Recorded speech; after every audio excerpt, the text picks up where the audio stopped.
Hi, my name's Bethany, and today I'm going to teach you how to make a satin pillowcase, eye mask, and scrunchie with the Singer Quantum Stylus 9960 sewing machine. I'm going to get my machine set up, and while I'm doing that, if you want to go to the description and download the full written tutorial with all the tools and supplies that you're going to need for these 3 projects, please go do that now. Alright, so we're going to start with the pillow. And we're going to take one of the short ends of the pillow and we want to fold it over 1/4 of an inch. Now folding over and making seams with satin fabric can be tricky. So one of my tricks to share with you today is to use water-soluble seam tape that's adhesive. It's going to be a temporary stick and it's going to dissolve in the wash when you wash it. I'm going to press that down, and what's great is this is 1/4 inch thick, so we're just going to fold that right over. Very easy. See how smooth I'm able to get the satin across this fold? That looks so nice and clean. Much easier than trying to finagle it on my own. Now I'm going to fold it over again because I want to hide that raw edge. And I'm going to use clips. It's very important that you use clips when working with satin, because if you use pins, it'll poke a hole and it will leave a hole. Satin is not very forgiving with that. Now we're going to do a straight stitch all the way across this seam along that edge. Gives it a nice finished touch. Now you'll notice on the machine that I'm using, which is the Quantum Stylus 9960 sewing machine by Singer, I am using a walking foot. This is another tip when it comes to sewing satin fabric. Very important to use one. Looks so nice. We're going to repeat this step on the other short end, so both short ends get this nice folded edge. All right, now in the instructions, I tell you to mark 5 inches down from one of those short edges, and we're going to fold that wrong sides together along that mark and just clip it, and we're going to line that up. We're going to create a little casing here that's going to go over the end of our pillow after we put it in the pillowcase. This is going to prevent our pillow from sliding out of our beautiful satin pillowcase because they are a little slippery, which is fine. All right, so now we're going to take this folded edge and we're going to fold it right sides together, shiny sides together, to the other edge that we created that nice seam, okay? And we're going to line this up on both sides. Perfect. And then we're going to take those clips and we're going to clip all the way down both sides of the pillowcase that we're creating. Right here. See how I'm lining them up? This is where the clips come in handy. You're going to need them. I love using clips for my sewing projects. I find that I don't hurt myself as often with clips as I do with the straight pins. All right, so we're going to clip all the way down both sides of the pillowcase from where we created that opening with the fold all the way down to the folded end on the other side. Perfect.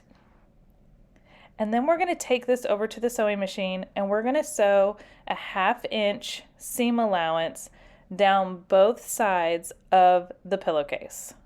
Take your time. Again, I'm using the walking foot. Now, what's great about the walking foot is it's creating an even feed. It's also called an even feed foot, an even feed of the fabric through the machine. So when you're working with fabrics that are very slippery like satin, it's got teeth on the top where the foot is, and it's got teeth on the bottom from your machine, and it's going to allow me to sew between 2 to 3 layers of this satin very easily, and nothing's going to shift. And you're going to get a nice, smooth, even stitch. Now, we're almost done with this pillow. Can you believe it? Okay, so we're going to back stitch real quick. And now we're going to use our pinking shears, which are just zigzag scissors, and we're going to trim that excess seam allowance because when you use these scissors, it helps prevent fraying, and satin likes to fray. There we go. Now that we've trimmed both sides, we're going to turn it right side out, and it's going to look so nice. Be sure you take your hand and kind of push out your corners really well. You may need to take it to a cool iron and steam it if you need to, but now we're going to put it on a pillow, and that's beautiful. That makes me want to take a nap. I'm not going to lie. I'm sleepy already. And look at this little casing that we made. It's not going to slide out. Okay, before we take a nap, let's make an eye mask and a scrunchie, and then we can take a nap. Okay, so for the eye mask, we've got a few supplies that you're going to need. Again, listed in that same tutorial, linked in the description below. So be sure to go download that. And I took my favorite mask that I use almost every night and I traced it and I added seam allowance and I made you all a pattern to print out to make it so much easier. So print that out, cut it out, and we're going to have fun making this mask. Now we're going to start by making the strap that's going to go around our head to keep it on our face while we're sleeping.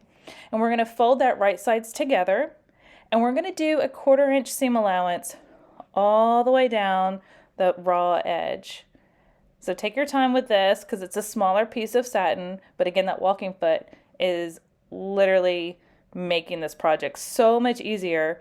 It makes working with satin way less scary and intimidating.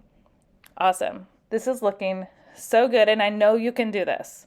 So worth it. We're definitely getting that nap when we're done. Okay, so now we're going to use a safety pin clipped to one end of the tube, and we're going to thread that all the way through the satin tube that we just created. Now, if you have one of those fancy tube turning tools, absolutely use it, but the safety pin hasn't failed me yet, and it's what I had on hand, so that's what I used. There we go. Now we're going to take our elastic. This is 1/2 inch elastic. We're going to use that same safety pin to thread it through the tube. This is going to be a tight fit, but we want it to be. We don't want it to twist and get weird. But once we get it all the way through, we are going to secure the satin to the elastic with just a few stitches back and forth on both ends. Now the length of elastic is going to be based on your head circumference. So be sure to download the tutorial to figure that out. And here we go. Now let's start creating the mask. We're going to clip one end of our elastic strip to the little marking I have on our fabric here that's on that pattern I created for you. And we're going to do the same on the other side. Just make sure that your elastic strap is not twisted, okay? And we're going to secure those to one side of our face mask. Back and forth, nice and safe. Okay, and now we're going to take the other side of our face mask and we're going to clip it to what we just sewed together. And we want to make sure we tuck that elastic strap in between the front and the back of the face mask and then clip all the way around. We're making a little sandwich here. Now I need a snack and a nap. But anyways, we're going to mark a 2-inch opening across the top, that straight edge, and we're going to not sew there. We're going to sew around that, but we need to leave that 2-inch opening so that we can turn this right side out eventually. But now we're going to sew all the way around the mask, except for that opening, a 1/4 inch seam allowance. Now this is very important that you take your time, go nice and slow. I sped up the video here, but take your time, go nice and slow. Your seam looks like here is what it's going to look like when you turn it right side out. So we don't want any weird angles or shapes. We want nice smooth curves. When you get to the end, you're going to back stitch right where that where that mark is, and we're going to add the fleece lining. You could also use batting as well, and you want to make sure that you leave that 2-inch opening again. We're going to clip all the way around and sew all the way around. Now I like to flip it over and follow that same seam that I just stitched before. It just makes it so much easier and gives you a very clean finished look. Once we get done with that, we're going to do some clips around the curves. This is going to just help those curves lay nice and flat and smooth when we turn it right side out, which is what I'm doing right here. It's going to take a little finagling. I even use this little tool here to push out my seams and get those curves looking nice and smooth. And then we're going to fold in that opening. I'm going to clip it shut, and this is where I'm going to hand stitch this shut so I have seamless little finish here. Ta-da! All right, let's make a scrunchie real quick. This is going to be a different type of scrunchie, so trust the process here. We're going to take the 2 short ends, fold them right sides together, clip them, and sew a 1/2 inch seam allowance. Again, gotta love the walking foot. I know I'm giving it a lot of praise in this tutorial, but I'm telling you, if you don't have one, you need one. Hop on over to singer.com and pick one up. I'm going to trim off that excess seam allowance, and this is the trick. Okay, pay attention. We're going to fold the inside inwards, and we're going to line up the seams from that underpiece together and clip them. This is called the burrito method. This is going to give us a seamless scrunchie. Now we're going to start sewing at that seam, do a little back stitch, a 1/4 inch seam allowance all the way around. This is sewing a tube as you create the tube, okay? So take your time. We're sewing the outside, top and bottom. The inside is tucked in the middle of the burrito, and we're not sewing that. But you see, I'm pulling that through towards me. So I sew a little. Here we go. and then I stop, and I'm going to reach into that tube and I'm going to pull more towards me. Now you might be able to see it a little better from this angle. Again, trust the process. So I'm pulling and tugging and I'm finagling, but you want to make sure that the only part you're sewing together is the outside 2 layers, the top and the bottom, and what's on the inside is staying on the inside.